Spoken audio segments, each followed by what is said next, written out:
Olá, jovens! Vamos fazer mais uma questão, agora uma questão de autoria própria. E nessa questão ele cita uma das atrações do Parque Beto Carreiro em Santa Catarina. Uma dessas atrações é o looping feito com carro, que é mostrado na figura. Essa figura, inclusive, foi tirada de um vídeo que tem no YouTube, tem ali um endereço, se vocês quiserem acessar depois, é muito interessante de ver o carro, ele completa o looping. E aí, alguns dados foram feitos, uma suposição, né, para poder bolar esse problema aí. Ó. Primeiro, que o centro de massa do carro está a 7,2 metros do centro do looping. O looping, então, é uma trajetória quase circular de raio 7,2 metros. Isso significa que onde o carro está, ele está a aproximadamente 14,4 metros do solo. Pediu para considerar o valor da aceleração gravitacional igual a 10 metros por segundo ao quadrado. Durante o movimento de subida, há uma dissipação de 10% da energia cinética que o carro tem na base da rampa. Na base da rampa ele tem uma energia, essa energia é cinética, e 10% dela é dissipada pelas forças dissipativas, forças resistivas, até ele chegar no ponto mais alto e depois é descida. Ele quer saber a velocidade mínima que o carro deve ter na base, para que ele consiga completar o looping nessas condições. Primeira coisa, vamos desenhar ali as forças que atuam no carro naquela posição. A gente tem o peso feito pela terra e a força normal. A normal existe, ela é para baixo, porque o carro comprime a pista e a pista empurra ele de volta. Então tem essas duas forças na vertical. E na vertical, essas forças constituem a força centrípeta, a força resultante na vertical, que é a normal mais o peso, é uma força centrípeta, e como toda força centrípeta, a resultante centrípeta a gente calcula como sendo mv ao quadrado sobre o raio, que é a força normal mais o peso, que é mg. Aqui é a velocidade lá no topo. Deixa eu colocar um tzinho aqui, lá do topo. Como ele quer a velocidade mínima no ponto mais baixo, isso vai implicar dele passar pelo ponto mais alto com a mínima velocidade possível para que ele complete o loop. Então, o que vai acontecer se você tem uma velocidade muito grande? Ele comprime a pista com uma força muito grande, e aí a normal, a força que a pista empurra ele para baixo, vai ser grande. Se ele passar com uma velocidade menor, se ele vier na base com uma velocidade menor, ele vai chegar no topo com uma velocidade menor, então vai comprimir menos a pista, a normal diminui. Ou seja, dependendo da velocidade, a normal pode ser grande ou pequena.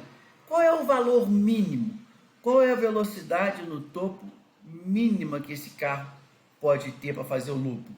É aquela velocidade onde a força normal é zero. Ele passa ali sem comprimir a pista. Ele está em contato com ela, mas sem comprimir. O peso é a única força capaz de trazê-lo de volta na trajetória circular. Então, se você colocar nessa expressão velocidade no topo mínima, a força normal é zero, e aí você fica com essa expressão, mv no topo mínimo ao quadrado sobre r igual a mg. Você tem a força normal igual a zero nessa situação. A gente pode simplificar a massa e chegar numa relação entre a velocidade mínima, que é essa que está aqui, ó, velocidade no topo mínima, ao quadrado, vai ser o r passa multiplicando, g vezes r. Nesse caso, o g vale 10, o r 7,2 seria raiz de 72. Mas como não é isso que ele quer a velocidade mínima aqui na base, então isso aqui não é resposta. Mas o que a gente tem que fazer para resolver então esse cálculo, determinar qual é a velocidade mínima na base? A gente usa essa outra informação que foi dada, que tem uma dissipação de energia de 10% da energia na base. Ou seja, lá no topo, ele tem uma energia que é 90% da energia que ele tem na base, que é uma energia cinética, uma vez que 10% é dissipado. No topo, que tipo de energia que ele tem? Ele tem a energia de posição, energia potencial gravitacional, que é dado pelo produto mgh, e a energia cinética. A energia cinética é meio de massa velocidade no topo ao quadrado. Isso é igual a 90% ou 9 décimos da energia na base, que é uma energia cinética, meio de mv na base ao quadrado. A gente pode simplificar a massa, todos os termos aqui têm massa, então a massa não vai ser importante. E como eu quero a velocidade mínima na base, v da base mínima, isso significa que no topo também vai ser mínimo. Só que lá no topo, o mínimo, a gente sabe, é GR. Então, a gente pode ainda escrever essa expressão da seguinte forma: GH mais meio de GR. Meio GR. V no topo ao quadrado, mínimo. V no topo ao quadrado, mínimo, é GR. Igual a 9 décimos. A gente pode até passar o 2 aqui para fora, multiplicando 2 vezes 10, 20. 9 vinteavos de VB mínimo ao quadrado. Agora vamos substituir valores. O G é 10 e o H é a altura, que é 2 vezes o raio. Se o raio é 7,2, a altura aqui é 14,4. 10 vezes 14,4 dá 144. GR dá 72. 10 vezes 7,2 dividido por 2 dá 36. Igual a 9 vinteavos do VB mínimo ao quadrado.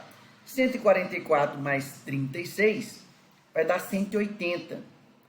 180 é divisível por 9. 180 por 9 dá 20. Então, o VB mínimo ao quadrado é 20 vezes 20. Ou, raiz disso, né, como a gente está interessado ali, é no VB mínimo. Ele ao quadrado vai ser 400, tirando a raiz, 20 metros por segundo. Só que ele quer essa velocidade em quilômetros por hora. Então, o VB mínimo em quilômetros por hora, basta multiplicar por 3,6, dá 72 quilômetros por hora, que é a nossa resposta. VB mínimo, 72 km por hora. Ele quer o valor aproximado. Os valores que tem ali, o mais próximo é 70 km por hora. Então, a resposta é a letra C. Ok, jovens? Está aí a resolução de mais uma questão. Um abraço.